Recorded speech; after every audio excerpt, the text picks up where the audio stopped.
I started working with Cambridge 2006 or 2007. I was a principal in Charlotte, Mecklenburg, and then our superintendent at the time, Dr. Peter Gorman, brought Cambridge in to do an assessment of all the schools. And we wanted to develop a system where we could continue to assess it after the trainers left. So I was one of the first principals to go through that training, and through that, both the training that they provided to look at how you look at a school critically, and through their feedback of the schools, I started realizing how powerful a tool it was to really assess an organization on multiple domains, especially on learning and teaching. And then from there, both in my work at a Promise neighborhood in Buffalo and then my work here, it was something that I felt was needed in order for us to understand exactly where we are. What was different about the Cambridge approach was they looked at our school data, they talked with people, and they did classroom observations, and they found sort of the common thread between all of them. And they didn't make assumptions at that point. Every time they found a piece of information that said, here's why student achievement is succeeding, or here's why student achievement is struggling, they will follow up with either looking at data or talking with somebody or asking a critical question. Whereas a competitor simply said, your data suggests this, and you should think about these types of things without really diving into, so what's really at the cause of this issue.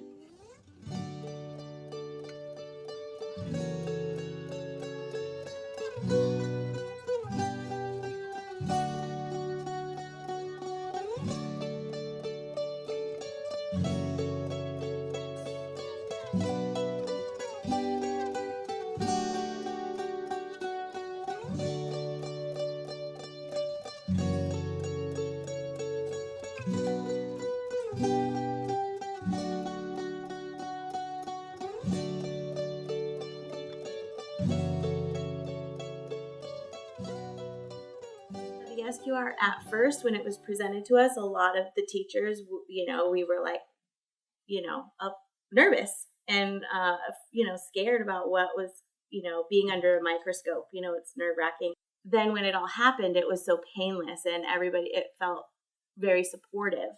We posed a really exciting opportunity for us to have a document that laid out for us where we were right there in that moment. It was actually pretty helpful for me because I was just getting to know the school. They were looking more, what is the teacher doing and what are the students? It was more about what are the students learning.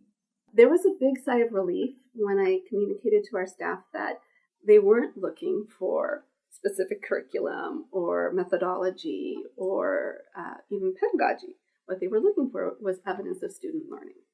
And looking at through the lens of, are the children engaged and are they learning? Is it at a rigorous level? Is it, are the tasks matching the objective? And more than that, are the kids learning?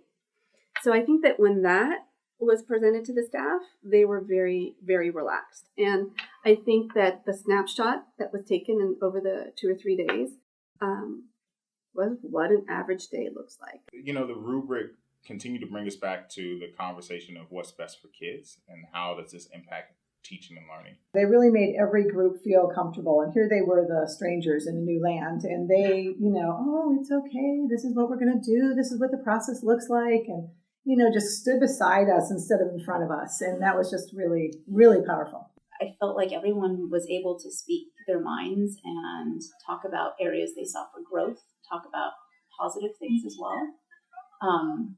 I think it also helped maybe even bring the staff together even closer because, everyone's a little protective of their school and they love their school. And I think this actually caused the staff to start to talk about, what it is they're doing in their classrooms. And, we have these best practices that we say we do as a staff, but really gave us an opportunity to revisit what we thought we were doing and then maybe what we weren't doing. The SQR kind of set the groundwork for that, and we've gone back to it informally and formally, and it's put some practice in place for us for this year and definitely for the next year that I hope will eventually transform our school. Within a few days, a full written report came. It gave the details. It gave the specifics.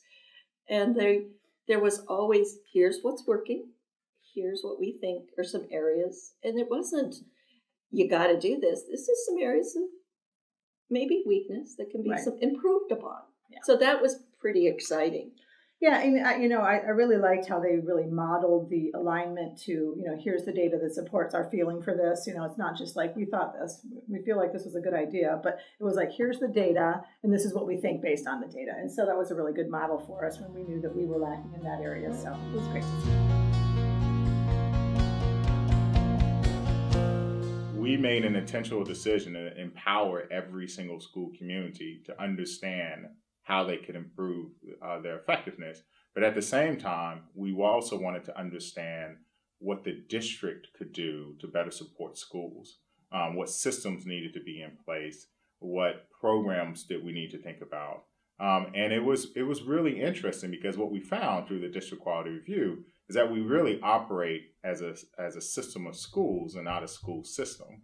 And we would have never found that out if we just did one of the two, if we just focused on the district quality review, or if we just focused on the school quality reviews. And so without having all of that information in there, I don't think we would have unearthed that. I think the other piece of this is as to why it was important to do both is because oftentimes parents and community members connect with a school. And so they'll engage with a school and give us honest feedback at the school site, but getting them to come into the district office is a little bit different. And so one of the powerful things that came out of this was also the meta-analysis. So we got all of the school quality review data, and we got a meta-analysis of all the issues. And then we did a district quality review that said, based off of everything that we've had, here are some of the things that we're also seeing in the district. And I think that it allowed for us to engage with far more people than what we would have if we would just did a district quality review. It was fascinating to see the district report. That's what I thought was fascinating because we got our own school report. Then we got every school report. So it was, from my perspective, to see a global picture. There were similar themes, which was nice. It's like, okay, as a whole district, we can work on this. There were similar celebrations across. There was lots of alignment that showed. Because we've been through a lot of turmoil in the last few years. And I'll say that, one piece that I really appreciated about this whole process was the leading you to being transparent. So let's not take this report and hide it in a file somewhere. Let's put it on the table and let's look at it. Let's analyze it. Let's use it as we move forward. So, and the fact that we saw all the other school sites and that we saw the districts, we were all transparent. So we were all in the same going here. Let's just put our stuff out there and then let's grow from there. I've been in many strategic plannings and many quality reviews in different districts. I think this one was probably the most thorough of all because it asked every single stakeholder. So I was very interested in seeing that. It really, I was impressed at the level of involvement that people had in it. So I've never seen that level before. So I thought that was quite innovative in that sense. So the custodian, all the way up to the superintendent, had an opportunity to provide input as to what's working in the district. There wasn't a department, a person, a kid that wasn't touched. It was really a 360 view of analysis. So in the past, we've done things where they came and they interviewed teachers, and then they said, oh, you have a toxic culture or things like that. And what this really did was it looked from all stakeholders. So it involved the parents, it involved the district, and it actually highlighted some problems within the district and some systems that are missing in place. And I think that's unique versus the ones before is like, well, you have a toxic culture that's because of the personnel and you need to change the people or their habits versus this is a systemic issue. And I think that's one of those things that I'm excited about.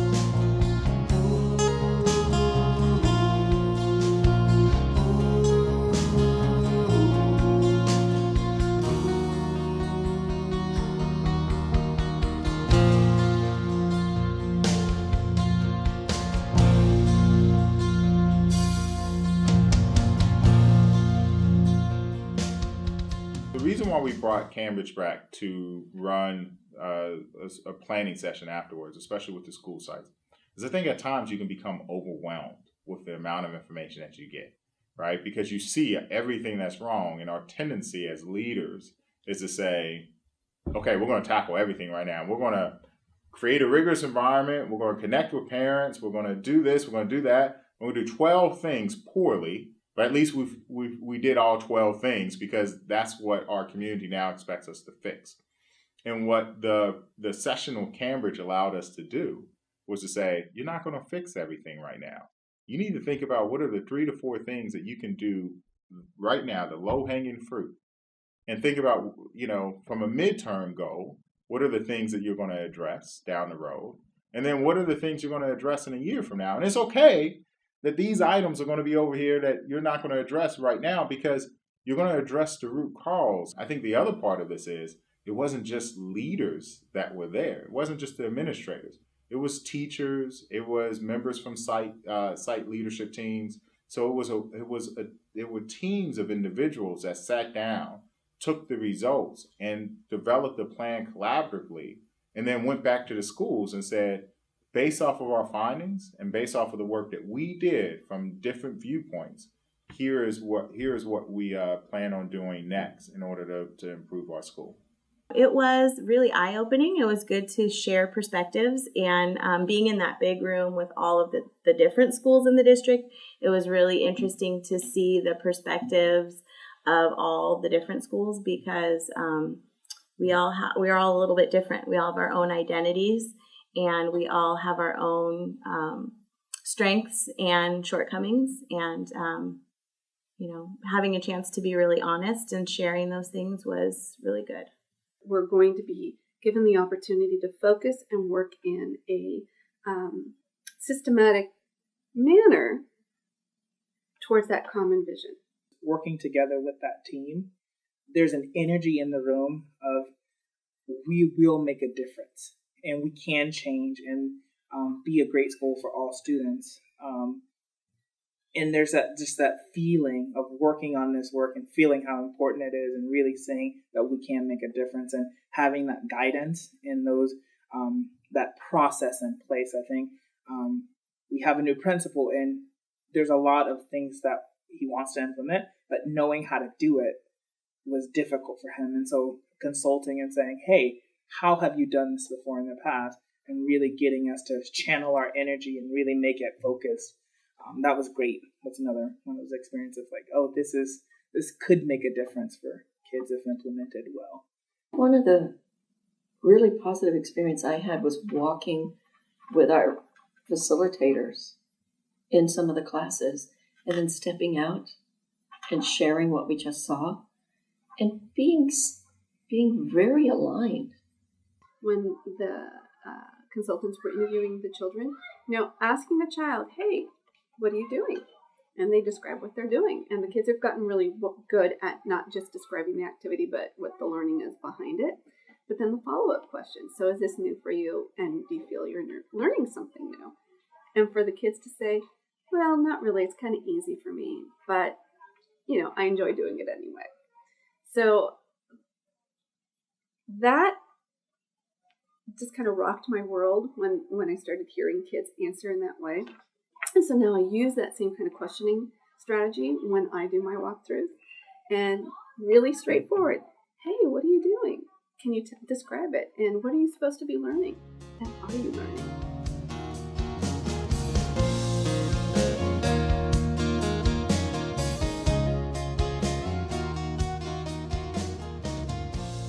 What this has allowed for is what can I do to help with systemic change? What can I do to help process information? What can my role be? And sort of help define what are some things that I should be doing? How can I help out more? It gives us an opportunity to reflect and to take in the voices of all of the stakeholders that isn't really always common. How do you get that vision and everybody working together? Because if you're not working together, you're working against each other. Yep. So that's what this process hopefully did, was to bring us all together. Yeah. these are things that are effective for students, and that really is the ultimate goal for me as an educator. How can I help students? The people that we've worked with, the consultants, have been very supportive and very knowledgeable. And you have to say it's okay for us to fail. As a leader, it's okay for us to fail, because what really matters is our ability to get up and develop a plan of action to move forward, not to simply sulk and say, woe is me.